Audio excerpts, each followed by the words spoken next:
Olá pessoal, eu sou o professor Betão, dou aula de Filosofia e História da Arte aqui na Oficina de Estudante e eu tenho algumas dicas para dar para vocês para a próxima prova do Enem. Espero que eu acerte, né? O Enem não tem tanta, como eu posso dizer para vocês, originalidade nas provas, os temas são recorrentes, então eu vou apostar em 5 temazinhos, dessa vez de filosofia, volto depois para falar sobre artes com vocês, mas hoje são 5 possíveis temas que vocês vão encontrar na prova do Enem, agora no dia 24 e 25 desse mês. Boa sorte para todo mundo já de antemão, hein? Bom, então vamos lá. O primeiro tema é o tema da bioética. O que seria a bioética? Imaginem só vocês, é um tema muito recente, surgiu na década de 70 e ele tende a avaliar os avanços científicos e tecnológicos que a humanidade muito rapidamente promove ao longo desses quase 50 anos e que não puderam ser avaliados do ponto de vista moral ou ético. Então, na verdade, a tentativa é de discutir soluções novas para problemas novos. Imaginem vocês temas como pesquisas com células-tronco, o que mais? Clonagem, o aparecimento agora de transplantes de órgãos animais em seres humanos, que já é uma possibilidade. Isso tudo faz parte desse campo de debate bioético. Um dos temas mais caros, quer dizer, um dos temas mais graves e sérios da bioética da atualidade é o uso dos alimentos transgênicos, por exemplo, que é muito comum em prova de vestibular, então fiquem atentos a isso. Bioética é um campo de debate para tentar estabelecer uma espécie de limite ou alcance para as ciências e a tecnologia, de modo que elas não interfiram na qualidade de vida humana, na vida humana e nos nossos valores. É necessário, inclusive, deixar claro para vocês que isso não é uma tentativa de limitar o universo científico, mas fazer com que a ciência respeite sempre a humanidade como uma finalidade em si, e não como um meio para atingir outra finalidade qualquer, que seja científica, tecnológica, econômica ou coisas do tipo. Então, primeira dica está dada, vocês vão encontrar temas sobre bioética, mesmo que o conceito não apareça, eu tenho certeza que o universo dos temas da bioética é bastante geral e pode, na verdade, ser encontrado por vocês lá na prova do Enem. Gravaram então? Bioética é o primeiro. O segundo é um tema derivado da bioética, ainda mais moderno, surge agora só nos anos 2000 e é o tema da cyberética. Como que pode ou deve haver uma regulamentação do uso dos meios internauticos, do uso dos celulares, do uso da telefonia, do uso dos canais de TV, de maneira que esses canais preservem mais uma vez a humanidade em sua integridade do ponto de vista físico, moral, intelectual, afetivo, dentro da nossa própria humanidade. Então a cyberética, hoje um grande exemplo de debate cyberético, aconteceu no Brasil muito recentemente com a aprovação do chamado Marco Civil da Internet, que garante para o usuário da internet alguns direitos, como por exemplo a preservação da sua intimidade, a preservação das suas informações particulares. Isso tudo vai estar na prova para vocês também. Eu apostaria até mais em cyberética do que em bioética. Uma porque foi uma conquista do governo federal, se trata de uma prova federal, então entendam que cyberética eu acho que está mais próximo inclusive do universo do aluno. Vocês que não desligam o celular, que não desligam os computadores, que estão sempre plugados e antenados, né? Muito bem informados, atentos que isso mesmo, que é um uso cotidiano de vocês, pode estar na prova. Então cyberética também é um campo de debate que, como a bioética, envolve várias áreas. Filosofia, biologia, medicina, direito, geografia, sociologia, antropologia. Imagina só para alguém que está organizando uma prova, tratar de um tema como esse, querendo fazer uma questão interdisciplinar, ponto, o cara acertou na mosca. Bioética e cyberética. É muito comum nessas provas que elas exijam do aluno um caráter crítico, né? Um caráter analítico até, da situação do entorno, da própria vida do aluno. É comum que o consumo ou o consumismo, e de uma maneira até exagerada, o hiperconsumismo seja abordado nessas provas. Pessoal, imagina só vocês, o hiperconsumismo pode causar prejuízos ambientais, prejuízos sociais, alguns ganham, mas a maioria perde.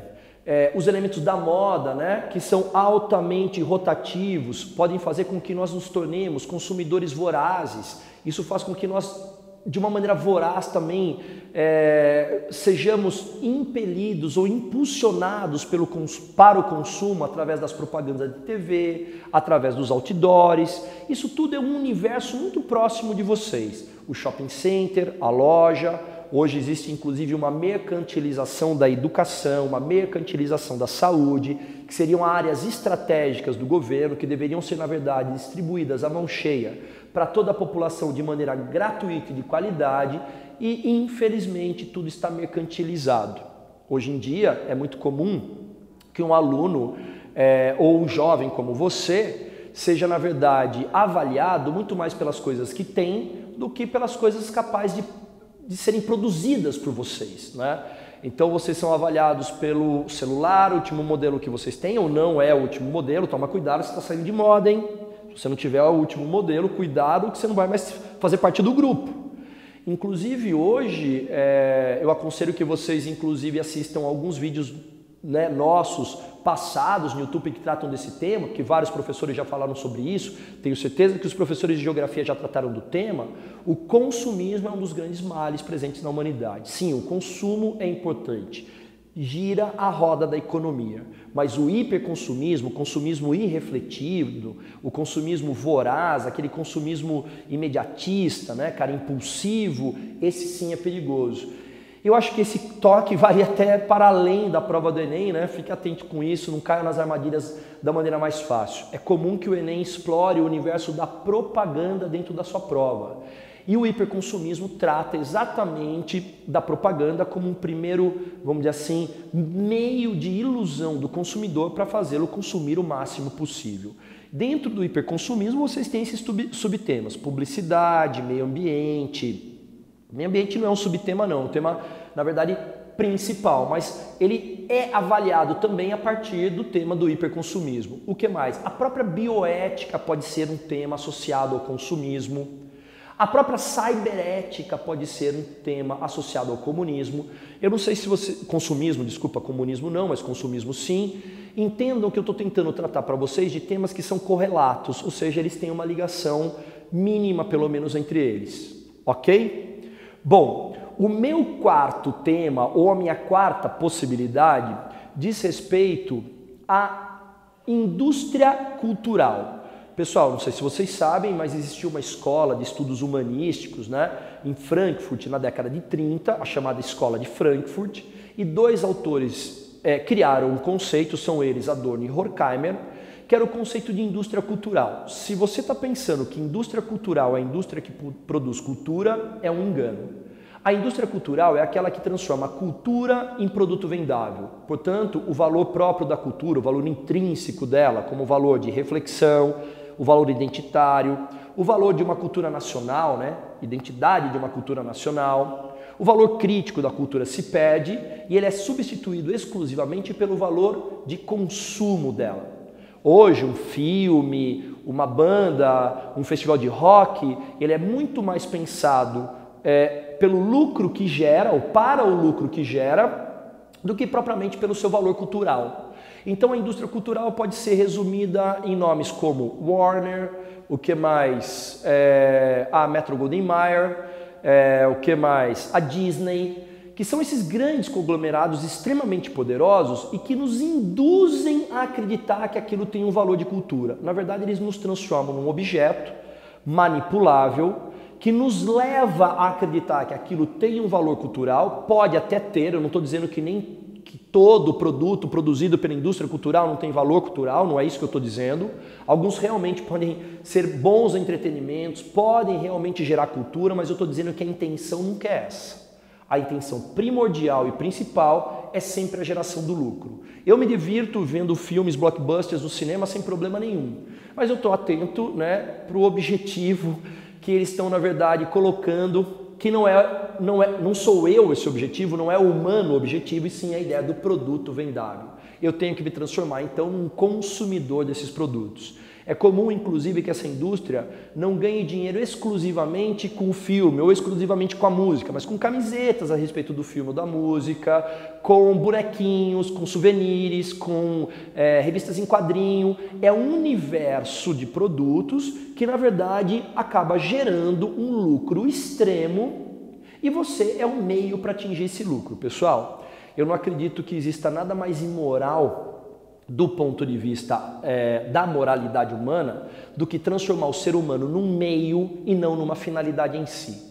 Imagina só vocês, que atitude ética seria essa de usar o ser humano para atingir uma finalidade própria dessas indústrias. Portanto, a gente pode fazer uma crítica moral, ou uma crítica ética, se vocês quiserem, a esse comportamento dessa tal indústria.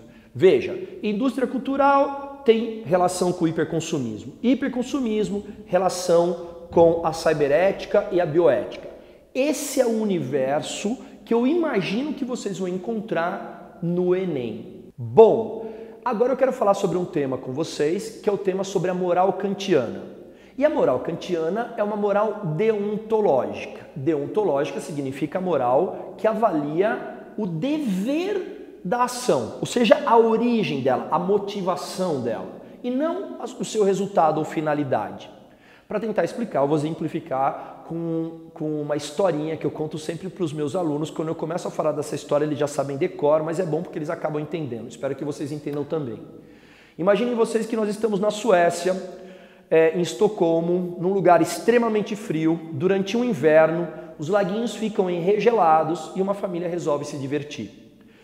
Então, pai, mãe e filhinha, loirinha, olhos claros, aquelas coisinhas de proteção de orelha, né? Os pomponzinhos no gorrinho, e ela tá ali patinando com a família. O lago trinca e ela cai ali dentro. O pai e a mãe, assustados, recuam e alguém vem e se joga no lago enregelado para salvar a menina, ou salvando a menina, melhor dizendo. Pergunto para vocês, essa é uma atitude moral ou imoral do sujeito? Depende da análise que vocês fazem. Se vocês analisam o resultado da ação, que é o salvamento da menina e a produção da felicidade, a gente está fazendo uma espécie de análise moral aristotélica, que a gente chama de teleológica. Telos em grego significa finalidade. Então você está analisando o resultado, o fim da ação, o seu telos. Agora, e se eu pergunto para vocês o seguinte? Suponhamos que esse sujeito não tinha a intenção real de salvar a menina, e sim uma intenção particular de se transformar num herói, de ganhar uma possível recompensa, ganhar uma espécie de aplauso do público, e utilizou o salvamento da menina com essa finalidade, ou com essa intenção, melhor dizendo. É uma ação moralmente válida ou é uma ação moralmente inválida? Veja só, se você analisa o resultado, que é na verdade muito mais prático do ponto de vista moral, mas nem sempre justo, a gente diz que é moralmente válida. Agora, para entender se é moralmente válido do ponto de vista kantiano deontológico, eu tenho que perguntar qual foi a motivação do cara em se jogar na água e salvar a menina. Aí eu posso dizer para vocês, eu tenho que avaliar essa motivação. Se foi uma motivação boa, ou seja, se ele agiu pelo dever, pelo simples dever de salvar a menina, é bom. Se ele agiu pensando nele mesmo, utilizando a menina como um meio para atingir egoisticamente uma finalidade de si mesmo, isso é moralmente inválido e muito ruim. Entenderam ou não? Pessoal, esse tipo de avaliação, né, da moralidade que quase opõe o Kant e o Aristóteles, é muito comum na história da filosofia. Esse debate, na verdade, é um debate muito autêntico, né, próprio da filosofia, e também muito comum nas provas de vestibular, e o Enem mais do que uma vez já pediu a tal moralidade deontológica kantiana em prova. Tá aí, pessoal, tentei amarrar para vocês os 5 tópicos ou 5 temas. Percebam que existe um fio condutor entre eles, tá certo? E eu aposto em vocês e aposto aqui também na Oficina Estudante. Galera, dá um curtir aí no nosso canal. Boa sorte para vocês. Espero vocês na correção.